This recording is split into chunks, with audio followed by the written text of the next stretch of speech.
Well, hello, everybody. This is Congressman Mike Levin. Thank you so much for joining us for our latest virtual town hall. I think this is like the 60th one of these that we've done, and I'm so grateful to our team, both in Washington, D.C. and in the 49th District, for all their hard work behind the scenes, helping us to connect with the community during an unprecedented time. It's been a really great honor to get to do all of these virtual town halls, and I can tell you that later this year, I am so excited to get back out there in person with all of you. More news will be coming in that regard. We're going to continue doing these available online as well, available on our podcast. We want to communicate with you however we can, wherever you are. And I'm really looking forward to in-person events. And look, things are getting better out there, and we're all very excited about that. We have a great guest for this week's town hall, and that is Jody Diamond, CEO of the Oceanside Boys and Girls Club. She's going to be helping me answer some of your questions on the importance of investing in affordable childcare and other caregiving services and much more. Jody, it's so great to see you. Thank you for being here. Thank you so much. Thanks for having me tonight and addressing the tremendous needs that surround childcares and families getting back to work.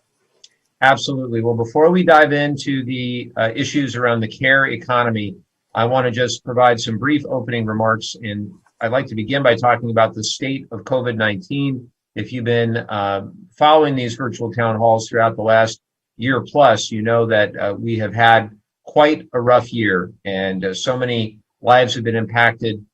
So many have lost their jobs, their businesses. It has been a tough year all around. And of course, we've had over 592,000 people in the United States, just a staggering number of people that have lost their lives from COVID-19. It is a heartbreaking tragedy, and we cannot forget all of those who have lost their lives, including many thousand in San Diego and in Orange County.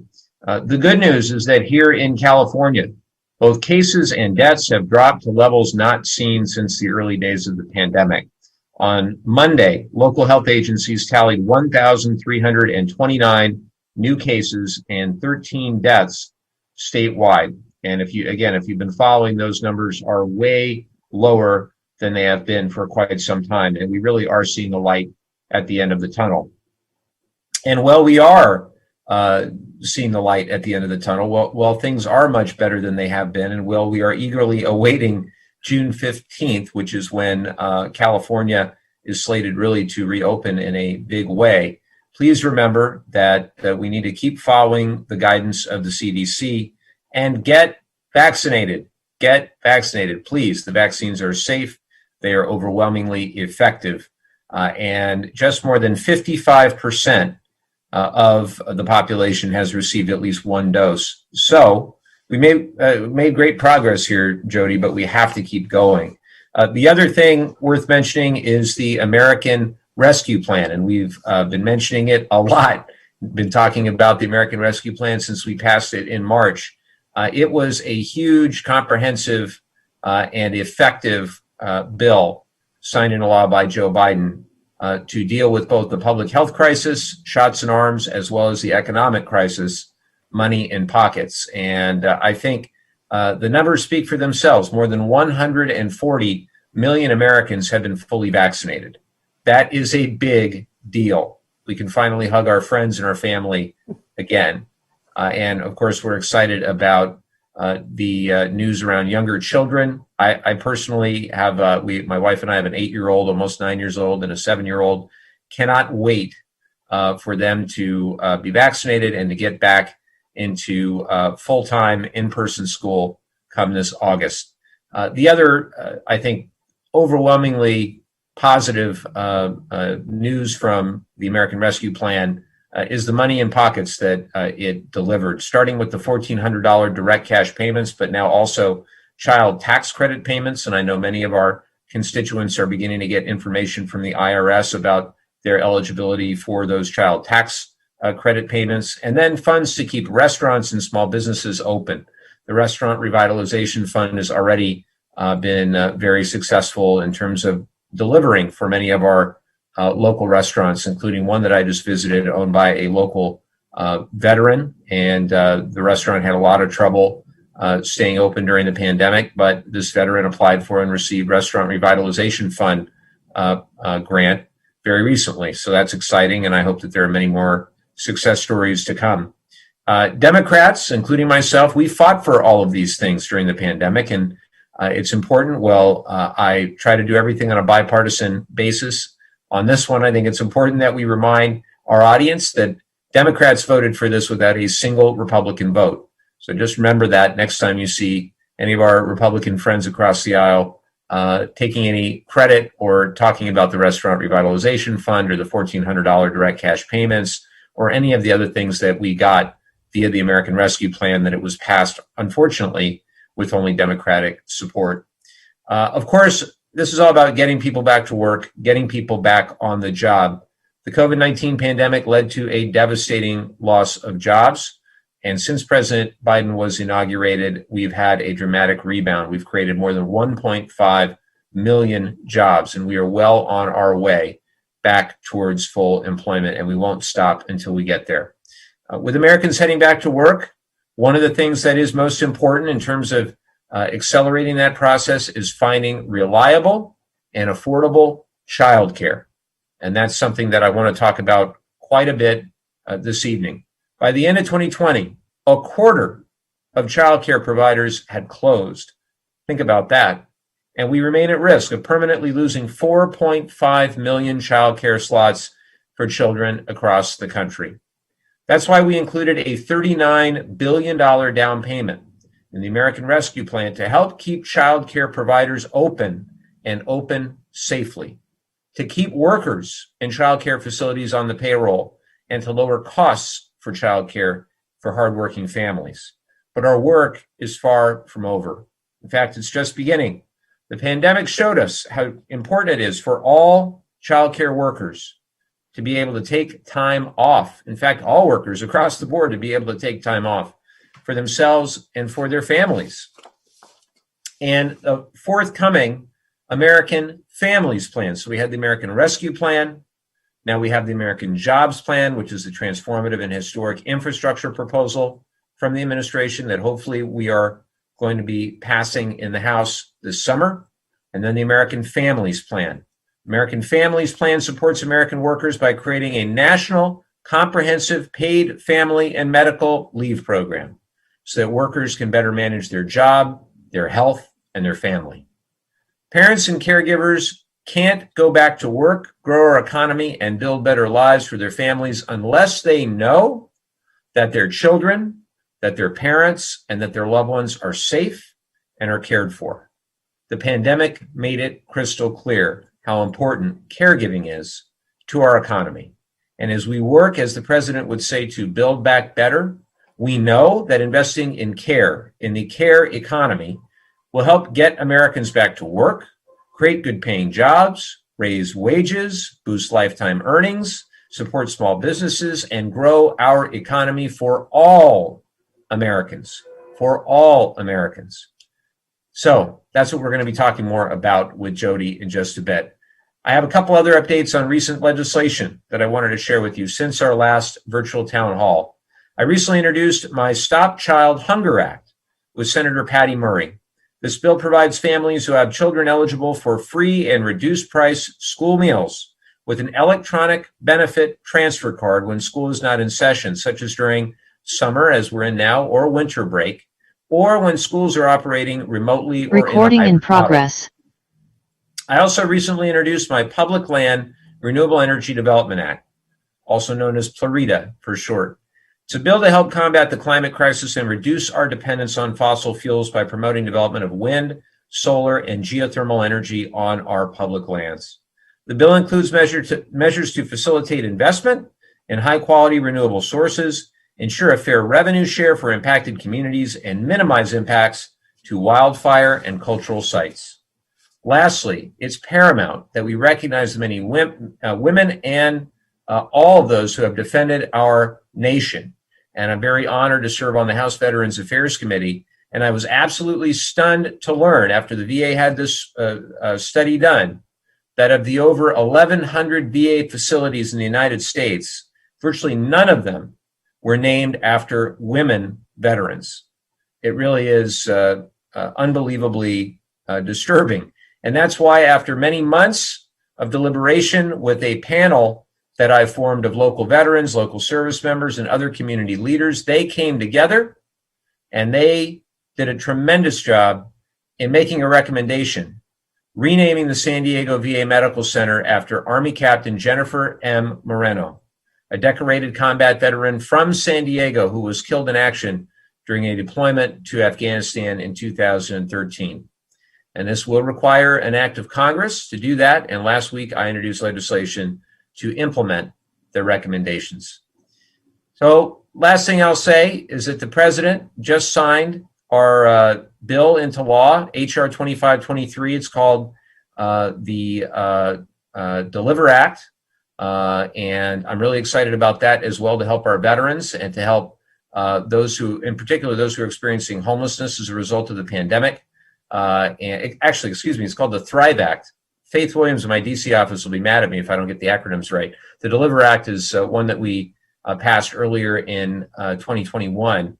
The Thrive Act actually makes modifications to that. So this is the first bill that President Biden, first bill of mine that President Biden has signed into law, and I'm really excited about that. I believe we had 4 that President Trump signed into law during the last Congress, so hopefully more to come on the House Veterans Affairs Committee, where we do so many great things on a bipartisan basis. Last thing I'll say, if you need help with a federal agency or any resources from the American Rescue Plan, please contact my office for assistance. We'd be honored to help you. And while we can't always guarantee a favorable outcome, we will try our best. Our team does a wonderful job helping all of our constituents, and we'll do our best to resolve your problem, or if we can't, to find the information that you need or the people who might be able to help you at the state, local, the local level, etc. So to open a case with our office and start receiving assistance, please visit my website, which is mikelevin.house.gov. All right. Whew, that was a lot, Jody. But with that, I want to turn it over to Jody Diamond for some opening remarks. Thank you so much for joining us. Thank you. Thanks again for having me tonight. And, it's great to see the economy beginning to open up. And we know that this means that people need to get back to work. As we have learned, this pandemic has been incredibly costly to nonprofits and businesses alike. Pre-COVID, BGCO, Boys and Girls Club of Oceanside, where I am the CEO, we've served over 4,200 youth a year pre-COVID and nearly 1,200 youth a day across 8 programs. When the pandemic struck, like many others, we immediately had to close our physical location, but we were up and running virtually within days. During those first few weeks, we reached out to all of our members, and what we heard was truly heartbreaking. They were hungry. So I'm really excited to hear about your Stop Child Hunger Act. We swung into action, and on May 4th, opened our Culinary Arts Teaching Kitchen and began an emergency food program, which to date has served over 53,000 free home-cooked and nutritious meals and snacks to any youth under 18 in the Oceanside community. Opening this emergency food program allowed us to pilot how we could safely bring back youth. And on June 15th of last year, we reopened for in-person summer camp and have been open Monday through Friday from 7 a.m. to 6 p.m. ever since. So we transitioned from summer camp back to a back to school program in August of last year so that youth could attend the club and receive the help they needed to attend virtual school. We didn't want our youth to lose any more valuable learning time, and we knew that there were parents who had to go back to work. As many of you know, Boys and Girls Clubs, at least of Oceanside, went from our typical 20 to 25 hour a week after school services to 55 hours a week, full day providers. We have been boots on the ground and providing in-person childcare for over a year. With that, expenses, of course, have tripled in terms of PPE supplies, staffing due to smaller group sizes and social distancing, and having to purchase individual youth supplies since sharing is no longer caring. And at the same time, we were unable to hold fundraising events, which really impacted us greatly. So this is why there is such a strong need for direct governmental funding to childcare providers. And I'm really happy to be here this evening to discuss this. Well, thank you so much, Jody. And for those that have not seen your teaching kitchen, it is amazing. And I'm excited to get back to visit with you in person as soon as we can do it. I had a few quick questions for you, and then we've got several from constituents. We'll get to as many as we can. So first for you, how would a significant federal investment in child care services help the Boys and Girls Club of Oceanside and other child care providers? And how can you envision those resources improving your work and making a difference for the families that you serve? Well, understandably, a lot of government funding has been directed to the schools, but nonprofits such as Boys and Girls Clubs, who have been open and serving children this whole time, have had to shoulder a tremendous financial burden. The investment in childcare is a must. We provide wraparound services to support our youth, whether it's through our emergency food program, mentoring, or academic support. And really what we do best is provide a kaleidoscope of opportunities for youth to find their passion, whatever that may be. And we must get back to that. We know these kids have had a tumultuous year, and I think we need to realize that we are not going to get back this academic year. We need to start from a standpoint of what our youth need now, and that really is mentoring. We need to address the social and emotional needs of our youth and get them active again, as this has been one of the most sedentary years of their lives and many of our adult lives, right? We're not excluded. And as I mentioned, we've been up and running at much smaller capacity than typical. We served 1,200 youth a day pre-COVID, and during COVID, it's been only 250 youth a day because of the social distancing and requirements that we had to have smaller spaces. So, what I can tell you is this: the youth that have been attending our programs and receiving the resources that we can provide are making tremendous strides, and we want that for all kids in our communities. Thank you so much for that, Jody. Next, can you share some anecdotes with us about how you've seen child care services help families get back on their feet, whether that means making it easier for them to go to work, to pursue higher education, or to care for other loved ones? Well, I think what's best is we actually asked this of our kids last week, a few of them. So I'm going to share with you a few responses. So this is from Kaya, grade 4. Boys and Girls Club helped me by letting my parents go to work. It helps me have contact with other kids. That's why BGCO helps my family. And I really think that, they speak truth. Here's another one, Marcelino, grade 4. BGCO helped my mom go back to work. They have good food also. Shout out to our staff, our culinary arts kitchen crew. Here's a 6th grader. The Boys and Girls Club helped me with the pandemic because the 6th grade year was pretty hard for me to focus. But when I came, I got the help I needed. And so there are many, many, testimonials and anecdotes from our kids themselves. I think one of the hardest things that we had to do was limit our capacity due to the social distancing. And because we were limited at our space, at our physical facility, this meant that not every family was going to be served. We had to open it up to a first come, first serve option because many of our families were in need. And how do you prioritize? And everyone has a need. So in addition, our board of directors has just really been bold this year and over the past years. This year alone, we've provided over $160,000 of scholarships funds to help our families. So there's just a tremendous need, and we're seeing these effects of kids being able to receive these resources. That's just fantastic. And you said it well, kids do speak truth. with 2 young kids around here that do all the time. Third question for you, and then we'll move on to our constituents. And probably the most important, can you share some more information about how local families can receive help from the Boys and Girls Club of Oceanside? And for my constituents in the other parts of the district, do you have recommendations on how they can go about securing childcare from organizations like the Boys and Girls Clubs? All clubs are offering different options for summer camp. There are many other youth development providers that are also offering camps. We're all trying to address the needs that our families have for this summer.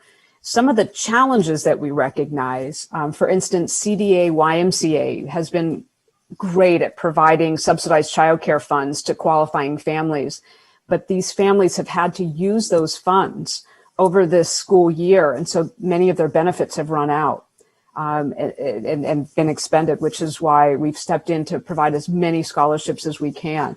But I would encourage families to contact any of us. We're happy to try to access as many resources as we can and to point them in the directions of receiving those services as well.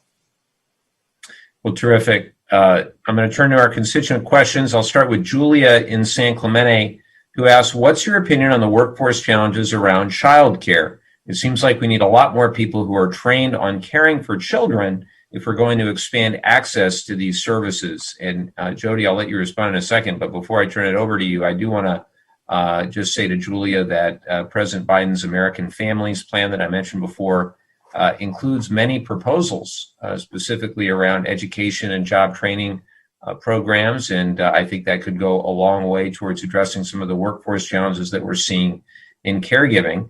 And we've seen really a lot of the jobs that are the jobs of the future require more and more education, job preparation, training.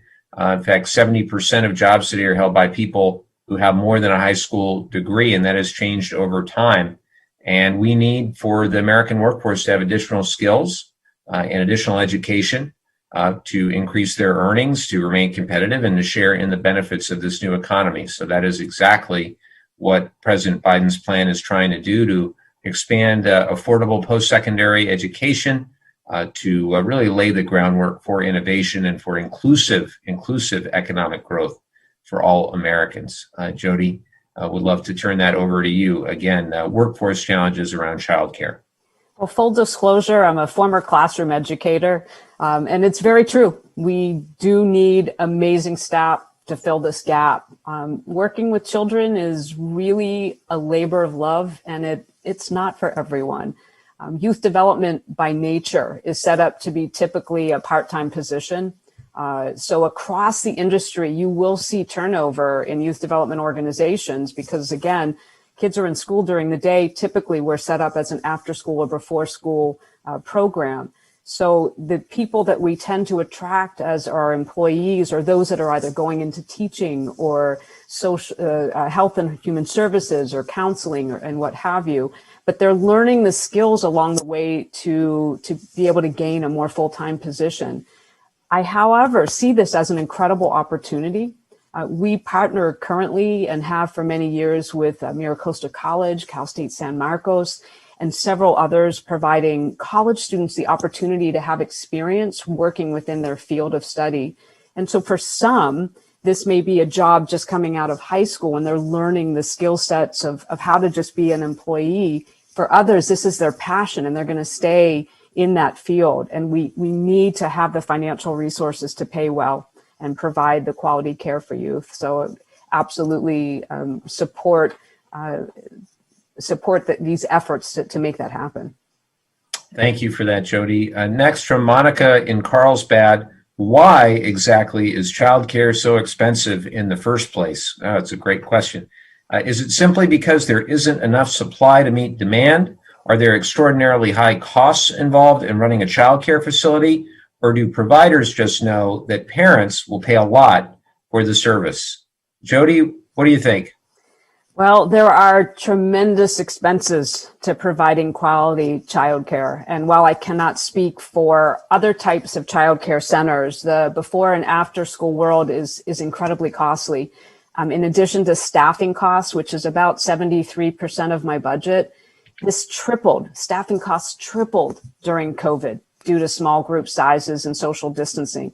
Then you add in all of your liability insurance, your PPE, your utilities, your transportation costs, your program supplies, professional development. I mean, the list is really endless.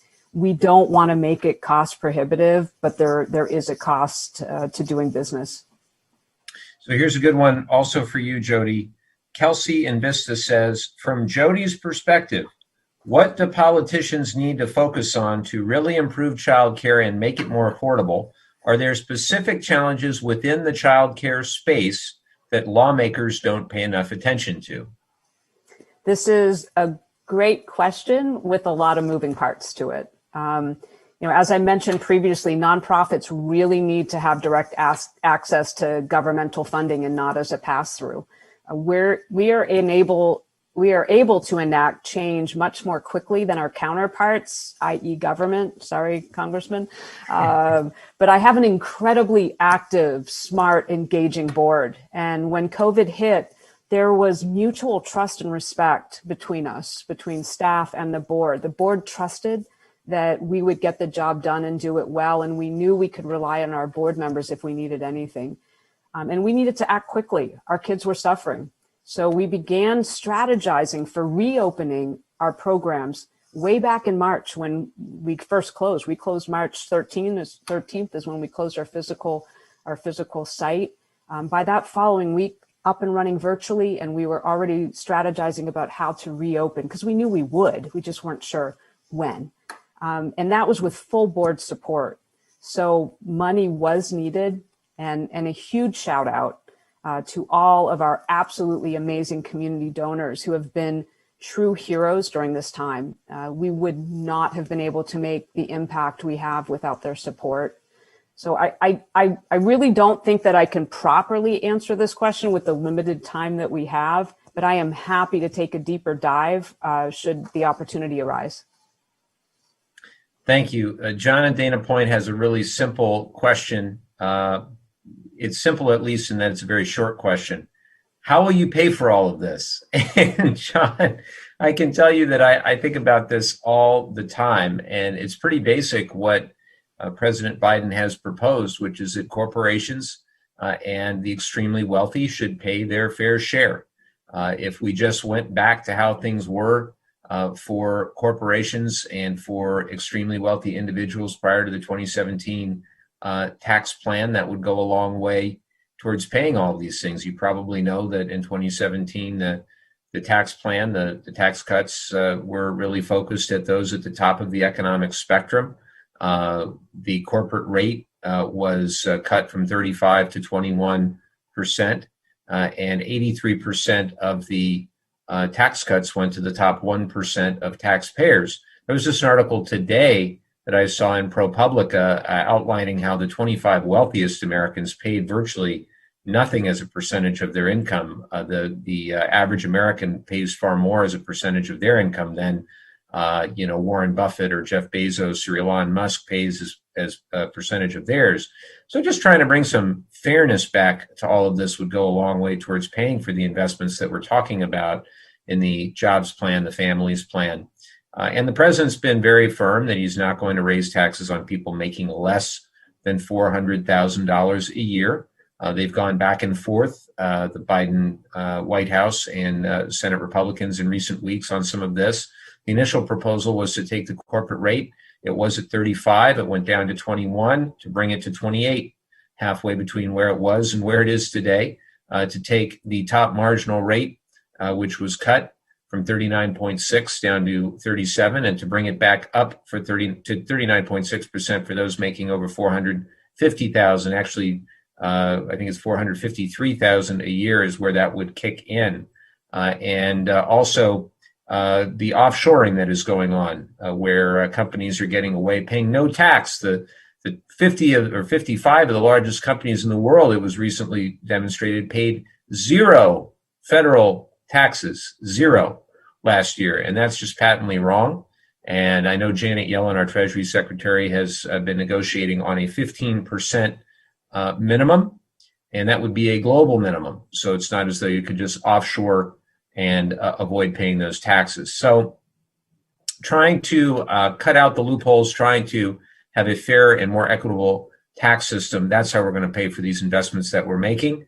And I think it's important also that we distinguish costs and investments.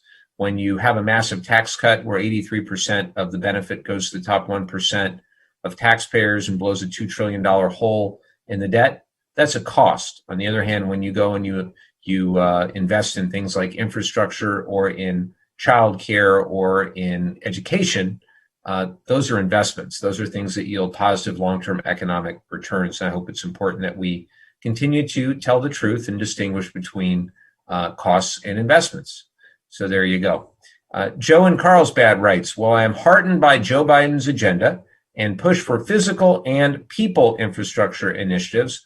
What are the realistic odds of getting these proposals passed by both houses of Congress, along with the tax changes needed to fund them?" Joe, I can tell you that has been on my mind every day for weeks. And my great hope and my expectation is that we will get an infrastructure proposal across the finish line. I know we can pass it in the House. I'm hopeful that we can work something out in the Senate. I know that the negotiations between President Biden and Senator Capito did not yield a bipartisan agreement. The president started at $2.2 trillion in new spending. Senator Capito counter-offered with around 570 billion, of which I think around 200 was new money. In other words, a lot of it was repurposed money. Then the president came down to 1.7 trillion, and Senator Capito went up to 928 billion, but only about 260 billion was new money. So there was clear divide between the two. The president even said that he would not focus on raising the corporate tax rate to 28. Again, it was at 35, then down to 21.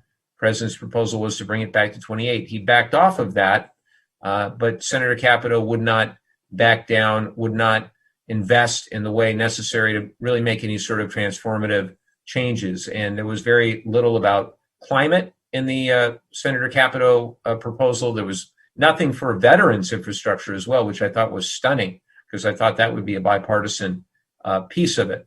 Far too little and far too little in new investment from Senator Capito. So now you have this group of 20, 10 Senate Republicans, 10 Senate Democrats. They're negotiating now with the president. And importantly, you've got Joe Manchin and Kyrsten Sinema, Joe Manchin of West Virginia, Kyrsten Sinema of Arizona, who have been reluctant to support a Democratic bill without Republicans on board. So the two options are for the president to work with that group of 20 to try to get something across the finish line. The second option is for Democrats to go it alone, to convince Joe Manchin, to convince Kyrsten Sinema to use the procedural tool known as budget reconciliation, which enables us to pass things on a majority vote, 50 senators plus Vice President Harris, so long as the legislation is directly related to revenue or taxation. It has to be related to the budget in order to use budget reconciliation. So there are limits to what that process can be used for. So that's the lay of the land. My hope is that we're all going back next week. We've got a few weeks to legislate in June. We've got a couple weeks to legislate in July. Boy, we have to get it done, and we're all eager to see it cross the finish line. And I'd love for it to be bipartisan, but at the end of the day, we've got to get a transformative and big infrastructure bill done. We rank 13th. The last thing I'll say, we rank 13th in the developed world in our infrastructure. The American Society of Civil Engineers gives the state of California a C minus.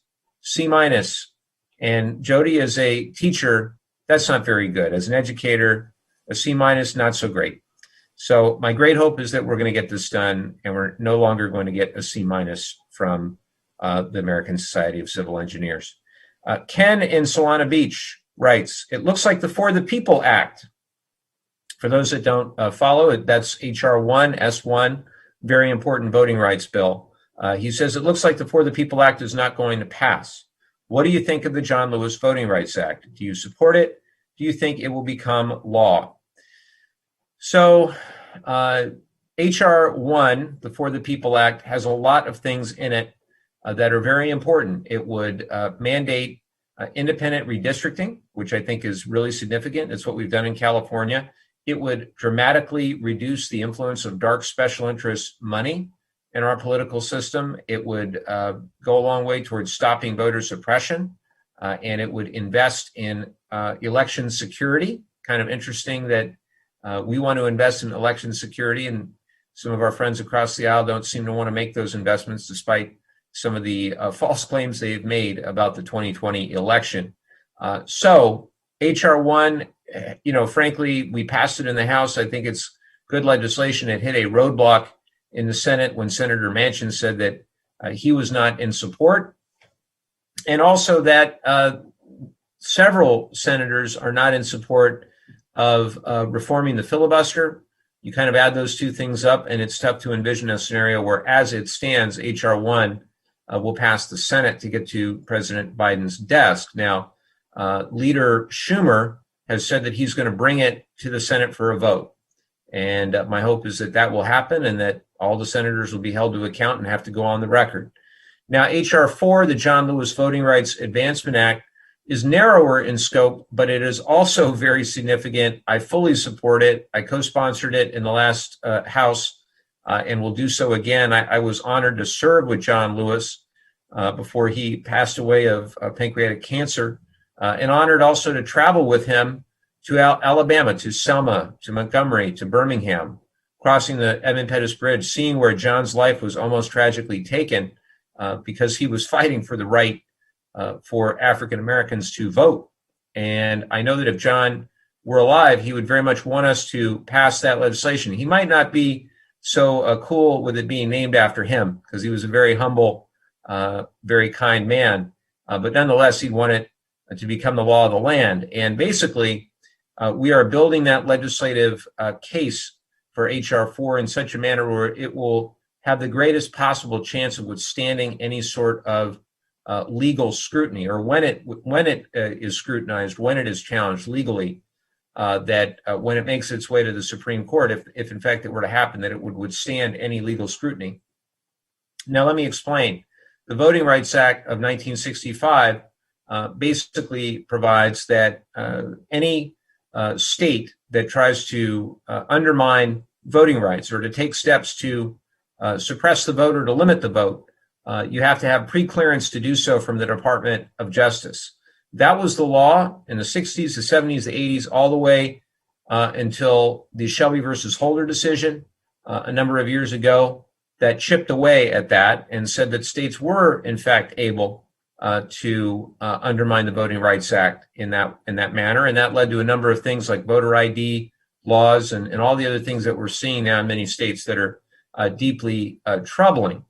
The John Lewis Voting Rights Act would basically undo the ability for those states to undermine the Voting Rights Act, thus restoring its original intent and integrity. And I think it's an important legislative effort, and I think we got to pass it as well. It's not a replacement for H.R. 1. It shouldn't be an either or. It should be a both and. We should pass them both. So it's worth the fight. It's a big fight as we head into the 2022 election. We have to do all we can to fight for the right to vote. So, some great questions from our constituents. I want to thank all of you for those excellent questions. That's it for now for the questions, and I want to turn it back over to Jody for a few closing thoughts. Thank you so much for joining us. My pleasure, and thank you again. Thank you for caring about our youth and our community and our families, and working so diligently to help support them in this kind of crazy time that we've had.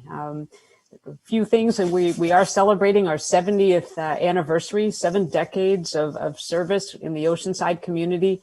We're tremendously proud of that, and we are starting summer camp. School closes tomorrow. We start up for summer camp Monday, running at full speed ahead, and we'll be running our emergency food program all summer. So any youth 18 or under who is in need of a lunch and snack, feel free to come by our club and 12 to 1 o'clock, and we will make sure you get a home-cooked, delicious, nutritious meal. That's amazing. And Jody, if people want more information, how do they visit the club or visit your website? It's bgcoceanside.org. Fantastic. Boys Girls Club. So please visit us, stop by, give us a call, and we'll be able to share with you any sort of resources that we do have. Well, you do an absolutely fantastic job in the community, Jody. We are all So grateful for your hard work and your staff's hard work and all the volunteers as well. We are truly grateful for the 70 years of service to our greater community.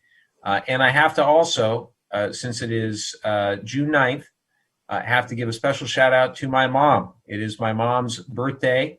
And I will say it is her 77th birthday. I can't even believe it. For those that know my mom, you would never guess in a million years that she is 77 years young. But I'm just so grateful to my mom for always being there unconditionally for me, and also for our family, for her grandchildren as well. She is amazing. Mom, we love you and appreciate you, and we'll see you real soon.